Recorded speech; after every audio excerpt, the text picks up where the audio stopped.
Good morning students.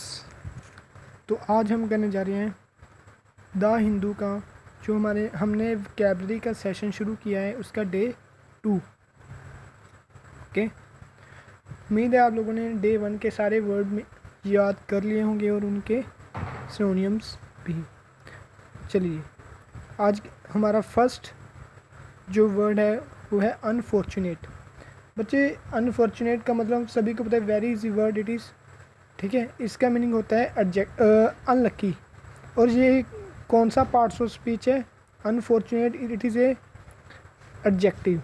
Unfortunate is adjective, ये एक विशेषण है। ठीक है, और इसका मीनिंग है आपका अनलक्की। सिनोनिम्स आपके हैं hapless, down one's luck. It was sentence के तौर पर अगर समझे तो it was an unfortunate accident. ये बहुत ही बदकिस्मती वाला एक्सीडेंट था। चलिए नेक्स्ट, सेंटिमेंटल। सेंटिमेंटल ये भी आपका एक क्या है? एडजेक्टिव। और इसका मीनिंग होता है नॉस्टैल्जिक। नॉस्टैल्जिक का मीनिंग क्या होता है बच्चे?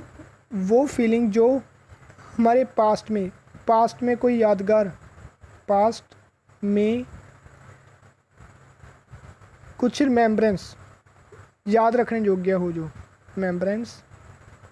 ठीक है, उसे हम क्या बोलेंगे? सेंटीमेंटल।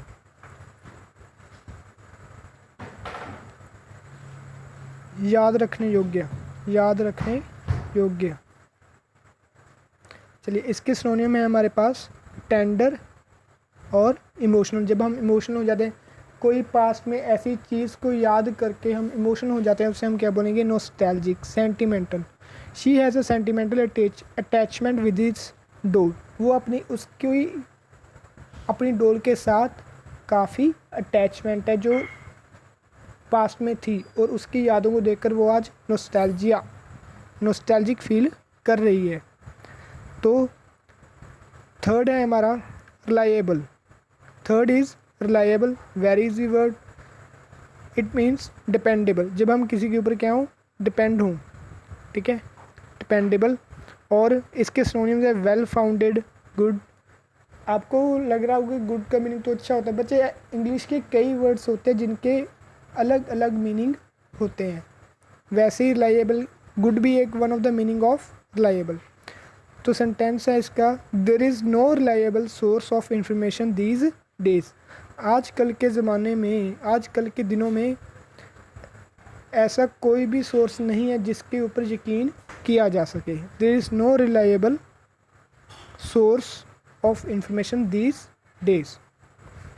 कैटास्ट्रोफ, बच्चे काफ़ी अच्छा वर्ड है कैटास्ट्रोफ। और ये आपका है नाउन। कैटास्ट्रोफ आपका है कौन सा पार्ट्स ऑफ स्पीच है? ये नाउन। डिज़ास्टर, इसका मीनिंग होता है डिज़ास्टर, जब बहुत ही तबाही मची हो। ठीक है, बहुत ही तूफान आया हो, उसे हम क्या बोलेंगे? डिज़ास्टर। सिनोनिम्स क्या हैं इसके? कैलमाइटी और cataclysm. Calamity and cataclysm, two synonyms जो हैं इसके। तो सिनोनिम तो कितने भी हो सकते हैं, काफ़ी होते हैं। कितने मीनिंग? काफ़ी होते हैं। तो हम ऐसे 1 बाय 1 याद करते रहेंगे। ठीक है, the world is facing environmental catastrophe. सभी को मालूम है आजकल के ज़माने में टेम्परेचर, ग्लोबल वार्मिंग कैसे बढ़ रही है ना। तो एनवायरमेंट, ट्रीज़ वगैरह कट हो रहे हैं, काफ़ी कुछ फेस करने जा रहे हैं। तो वही वो बता रहे कि आज का जो वर्ल्ड है उसे काफ़ी डिज़ास्टर फेस करना पड़ रहा है। चलिए नेक्स्ट स्लाइड, आउटब्रेक। बच्चे, आउटब्रेक का मीनिंग होता है इरप्शन, कि जो ऐसी आपदा जो एकदम से आ जाए और बिना हमारी तैयारी भी ना हो और सभी को अपने झमेटे में ले ले। जैसे कि किसके एग्जांपल ले सकते हो? रिसेंटली क्या है हमारे पास? Corona virus. देखो, क्या इसने किसी को संभलने का टाइम दिया? नहीं। इसने किसी को संभलने का टाइम दिया? नहीं। तो ये एक क्या है आपका?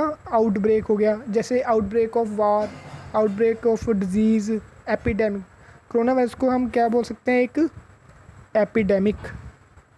बच्चे एपिडेमिक और कई न्यूज़पेपर में आपको मिलेगा पेंडेमिक। एपिडेमिक और पेंडेमिक,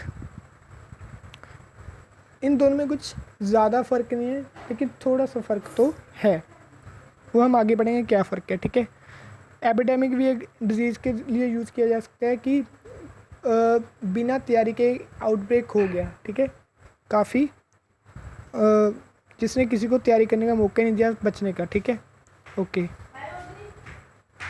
तो सेंटेंस के दौर में समझे, the origin of outbreak is uncertain.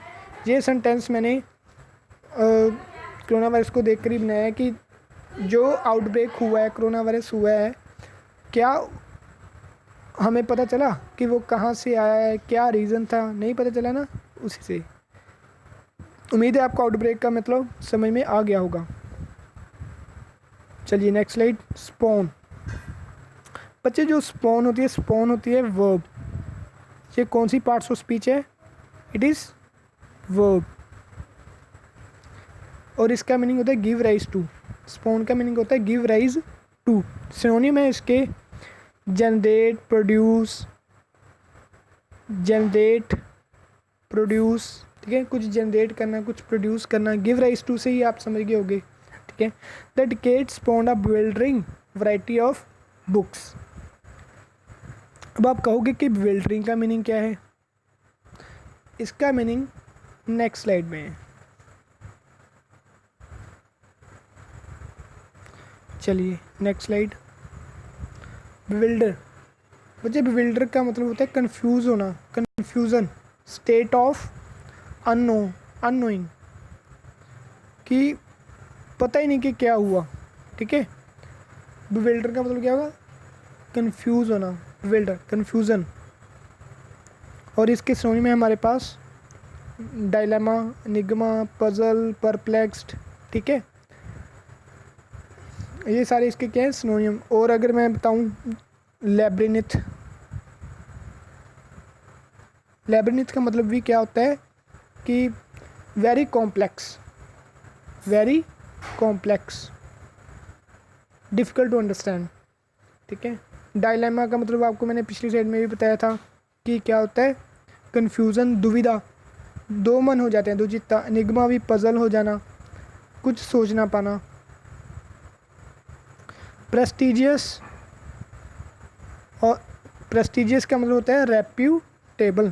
Prestigious का मतलब रेप्यूटेबल, कि जिसकी काफ़ी इज्जत हो।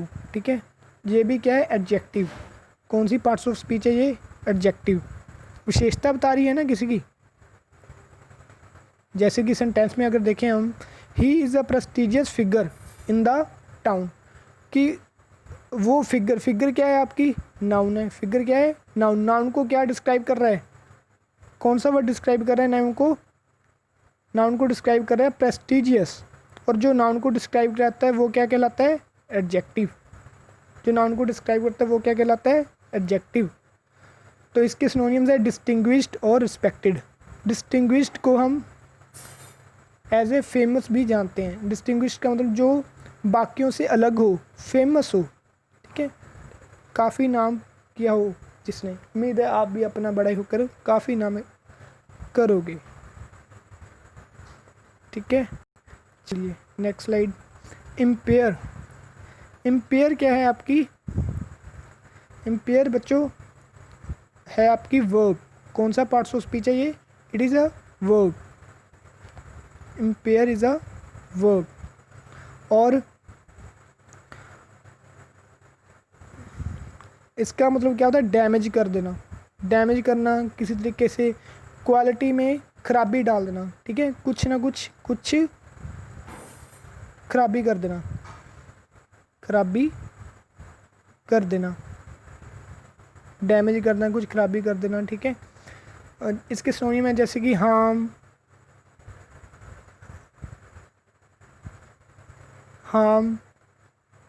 मैलिन, इन्फीरियर इन क्वालिटी, कि जो अगर आप किसी को मान मुझे टीवी ठीक करना नहीं आता, मैंने खोल लिया उसे और मैं ठीक करने बैठ गया। क्या हुआ? खोल तो लिया, मुझे पता तो है नहीं उसको जोड़ना कैसे है।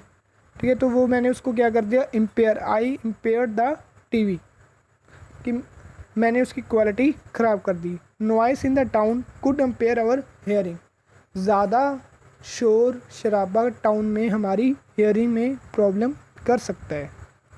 ओके नेक्स्ट बच्चे, ये हमारा लास्ट वर्ड है आज का, कॉन्टीन्यूएंस।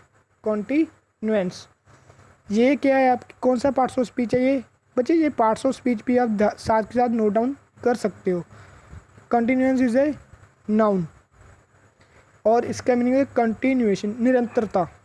अगर मैं हिंदी में लिखूं तो इसका मतलब क्या होगा, निरंतरता। ठीक है, सिनोनिम्स कैरिंग ऑन और प्रोलोंगेशन, जो काफ़ी देर तक चलता रहे।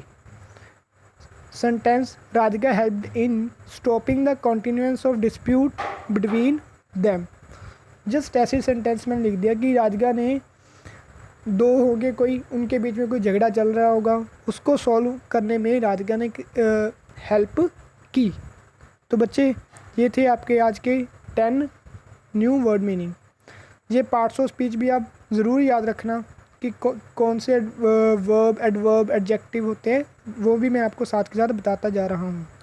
उम्मीद है आपको ये स्लाइड पसंद आई होगी।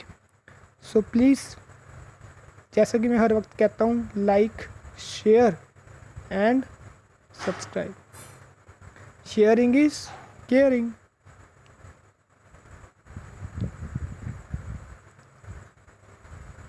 Thank you.